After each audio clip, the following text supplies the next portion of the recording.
লালমাটিতে গেরুয়া ঝড়, দলেরই একাংশকে দুষলেন কাজল শেখ। নাম না করে কাজলের তোপে অনুব্রত, শতাব্দী থেকে আশিস।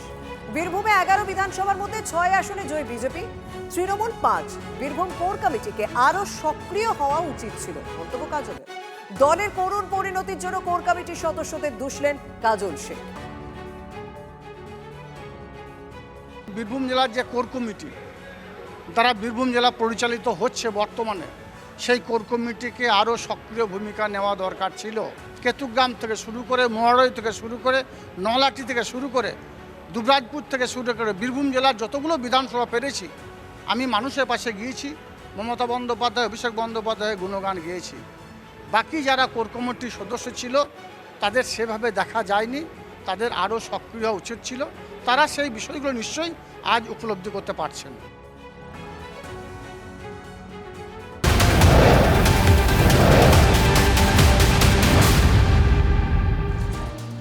হেলমেট পরা বাধ্যতামূলক, অ্যাকশনে নতুন সরকার। শিলিগুড়ি থেকে হাওড়া, কলকাতা থেকে মালদা, রাস্তায় দেখা গেল পুলিশের তৎপরতা, চলছে মাইকিং। হেলমেট ছাড়া বাইক চালালে প্রথমে আটকে বোঝানো হচ্ছে, এরপরও হেলমেট না পরলে কড়া পদক্ষেপ নিচ্ছে পুলিশ।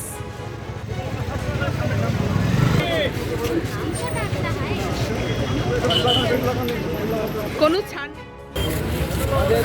মানুষ যদি সচেতন না হয়, এত অ্যাওয়ারনেস চলতেছে, তাও যদি সচেতন না হয়, কি করার আছে? কিছু করার নাই।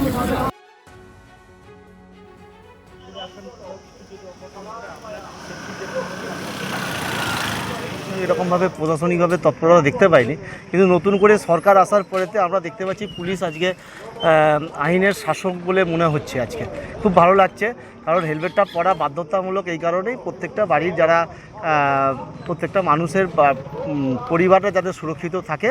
হেলমেট বাধ্যতামূলক, কেন আপনি হেলমেট পরেননি? এইটা দেখিনি, চলে এসেছি একটু মায়ের বাড়ি যাবো বল তাড়াতাড়ি। তাহলে পুলিশের প্রশ্ন নিয়ে কি বলবেন? পুলিশ তো ঠিক কাজ করছে। ঠিক করছে, তাহলে এরপর থেকে কি হেলমেট পরে আসবেন? অবশ্যই।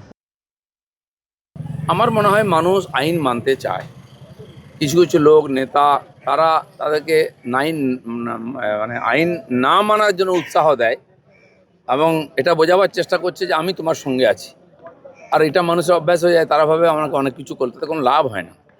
আর সেই জন্য সমাজের লোকেরা নিজের থেকেই মানবে, আমরা আশা করি। সব দিক দিয়ে ভালো, নিজের জন্য প্রথম ভালো, আর তারপর আইন শৃঙ্খলার জন্য ভালো। শহর পরিষ্কার করতে এবার নতুন উদ্যোগ, বিজেপি সরকারের নতুন অ্যাপ আনতে চলেছে রাজ্য। রাস্তায় যেখানে আবর্জনা, ফোনের ছবি তুলে জিও ট্যাগিং করে সেই অ্যাপে দিলেই হবে। 1 থেকে 2 ঘন্টার মধ্যেই সেই আবর্জনা সাফ করে দেবে পুরসভা, জানালেন পুর ও নগর উন্নয়ন মন্ত্রী অগ্নিমিত্রা পাল। জিও ট্যাগিং করা হবে সারা পশ্চিমবঙ্গে। যেখানে যেখানে ময়লা পড়ে আছে, ফোনের মধ্যে ওই অ্যাপ ডাউনলোড করে জিও ট্যাগিং করে আপনি পাঠিয়ে দেবেন যেখানে ময়লা রয়েছে, এবং উইদিন 1 hour to 2 hours সেই ময়লা পরিষ্কার করা হবে। কোথাও পশ্চিমবঙ্গে যে আমরা দেখে এসেছি 15 বছর, আজকে কলকাতার এত সুন্দরী কলকাতা, সেই কলকাতাকে ময়লা এবং চূড়ান্ত নোংরাভাবে ড্রেন পরিষ্কার হয় না, সেগুলো নিয়েও আরবান ডেভেলপমেন্ট দপ্তরের সাথে গতকাল আমার মিটিং হয়েছে।